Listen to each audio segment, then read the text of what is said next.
Oke, assalamualaikum warahmatullahi wabarakatuh. Saya akan menjelaskan materi Pancasila sebagai dasar negara. Pancasila sebagai dasar negara. Pancasila merupakan nilai-nilai kehidupan. Dapat juga kita sebut sebagai pandangan hidup bangsa atau nilai yang terdapat dalam pandangan hidup masyarakat, atau juga yang kerap kali kita sebut sebagai falsafah negara atau dasar negara. Sebagai dasar negara, latar belakang Pancasila sebagai dasar negara tidak dapat dilepaskan dari sejarah perjuangan bangsa Indonesia dalam mencapai cita-cita kemerdekaan bangsa. Sejarah perjuangan bangsa Indonesia mencapai kemerdekaan berlangsung selama berabad-abad. Selanjutnya, Pancasila menjadi dasar negara mempunyai beberapa fungsi, yakni 1. Pancasila sebagai pandangan hidup bangsa. Pancasila sebagai pandangan hidup bangsa, yaitu artinya kita menjadikan Pancasila sebagai pedoman di setiap hal yang kita lakukan. Jadi sikap kita sebagai warga negara Indonesia juga harus mencerminkan nilai-nilai yang ada pada setiap butir Pancasila. Yang kedua, yaitu Pancasila sebagai dasar negara kesatuan Republik Indonesia. Maksud dari ini menjelaskan bahwa Pancasila sebagai dasar negara menjadi dasar mengatur penyelenggaraan pemerintah. Dan yang ketiga, yaitu Pancasila sebagai ideologi bangsa dan negara Indonesia. Pancasila sebagai ideologi adalah maksud dari ini sarana pemersatu masyarakat dan pengarah motivasi bangsa untuk mencapai cita-cita. Dan Pancasila sebagai ideologi negara secara luas adalah visi atau arah kehidupan bangsa dan bernegara di Indonesia. Baik, saya akan melanjutkan materi mengenai hubungan antara proklamasi dengan pembukaan Undang-Undang Dasar 1945. Proklamasi kemerdekaan merupakan sebuah pernyataan kemerdekaan bangsa Indonesia, sedangkan pembukaan Undang-Undang Dasar 1945 merupakan deklarasi dari proklamasi kemerdekaan tersebut. Keduanya merupakan pernyataan kemerdekaan bangsa Indonesia yang ditujukan kepada dunia luar. Oleh karena itu, proklamasi kemerdekaan dengan pembukaan Undang-Undang Dasar 1945 memiliki hubungan yang sangat erat dan tidak dapat dipisahkan. Hubungan proklamasi kemerdekaan Republik Indonesia dengan pembukaan Undang-Undang Dasar Negara Republik Indonesia tahun 1945 adalah proklamasi 17 Agustus 1945 melahirkan kemerdekaan yang disusun dan diisi oleh pembukaan Undang-Undang Dasar 1945. Hubungan yang erat antara proklamasi kemerdekaan dengan pembukaan Undang-Undang Dasar 1945 dibuktikan melalui yang pertama disebutkannya kembali pernyataan proklamasi kemerdekaan dalam alinea ketiga Undang-Undang Dasar 1945 yang berbunyi, maka rakyat Indonesia menyatakan dengan ini kemerdekaannya. Dan yang kedua, penetapan pembukaan Undang-Undang Dasar 1945 pada tanggal 18 Agustus 1945 bersamaan dengan penetapan Undang-Undang Dasar Presiden dan Wakil Presiden yang merupakan realisasi tindak lanjut dari proklamasi. Sehingga dapat kita sebut bahwa hubungan antara proklamasi kemerdekaan dengan pembukaan Undang-Undang Dasar 1945 memiliki sifat kesatuan. Sifat kesatuan antara keduanya adalah memberikan penjelasan terhadap dilaksanakannya proklamasi pada tanggal 17 Agustus 1945. Baik, selanjutnya saya Nisa Alfitria akan menjelaskan materi yang ketiga, yakni penjabaran Pancasila dalam batang tubuh Undang-Undang Dasar 1945.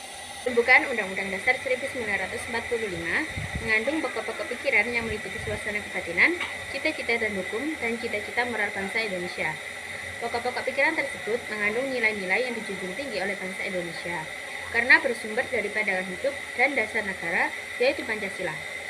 Pokok-pokok pikiran yang bersumber dari Pancasila itulah yang dijabarkan ke dalam batang tubuh melalui pasal-pasal Undang-Undang Dasar 1945. Hubungan pembukaan Undang-Undang Dasar 1945 yang memuat Pancasila dalam batang tubuh Undang-Undang Dasar 1945 bersifat kausal dan organis. Hubungan kausal mengandung pengertian pembukaan Undang-Undang Dasar 1945 merupakan penyebab keberadaan batang tubuh Undang-Undang Dasar 1945. Sedangkan hubungan organis berarti pembukaan dan batang tubuh Undang-Undang Dasar tahun 1945 merupakan satu kesatuan yang tidak terpisahkan dengan dijabarkannya pokok-pokok pembukaan Undang-Undang Dasar 1945 yang bersumber dari Pancasila ke dalam batang tubuh. Maka Pancasila tidak saja merupakan suatu cita-cita hukum, tetapi telah menjadi hukum positif. Sesuai dengan penjelasan Undang-Undang 1945 yang mengandung 4 pokok pikiran yang diciptakan dan dijelaskan dalam batang tubuh. Keempat pokok pikiran tersebut adalah sebagai berikut. Yang pertama, yakni pokok pikiran yang berintikan persatuan, yaitu negara melindungi segenap bangsa Indonesia dan seluruh tumpah darah Indonesia dengan berdasar atas persatuan dengan mewujudkan keadilan sosial bagi seluruh rakyat Indonesia. Untuk yang kedua, pokok yang berintikan keadilan sosial, yaitu negara hendak mewujudkan keadilan sosial bagi seluruh rakyat.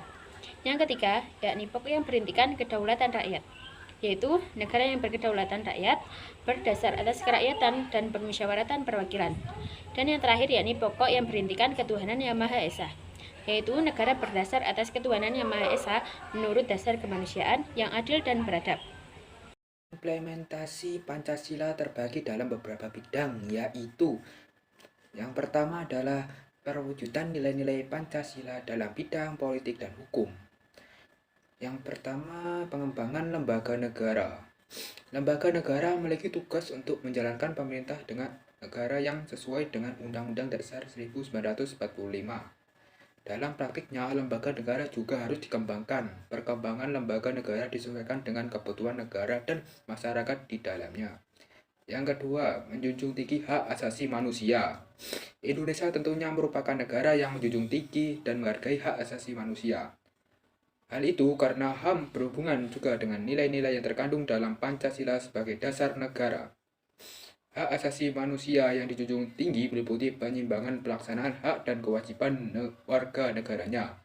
Yang ketiga, penerapan demokrasi. Sistem demokrasi yang dianut oleh Indonesia adalah demokrasi Pancasila, yang artinya demokrasi ini bertumbuh dari nilai dan tradisi budaya. Sistem demokrasi di Indonesia meliputi demokrasi yang mengutamakan musyawarah, mufakat, dan kekeluargaan. Demokrasi yang tidak berdasarkan dominasi mayoritas maupun tirani minoritas. Sekarang kita pindah bab dulu, yaitu implementasi Pancasila dalam bidang sosial budaya.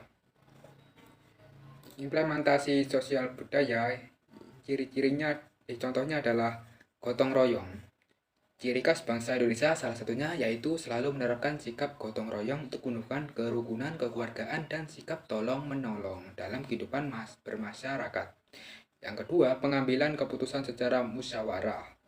Musyawarah merupakan kegiatan pemecahan masalah dan pengambilan keputusan secara bersama. Yang ketiga, toleransi antar suku dan ras dan agama.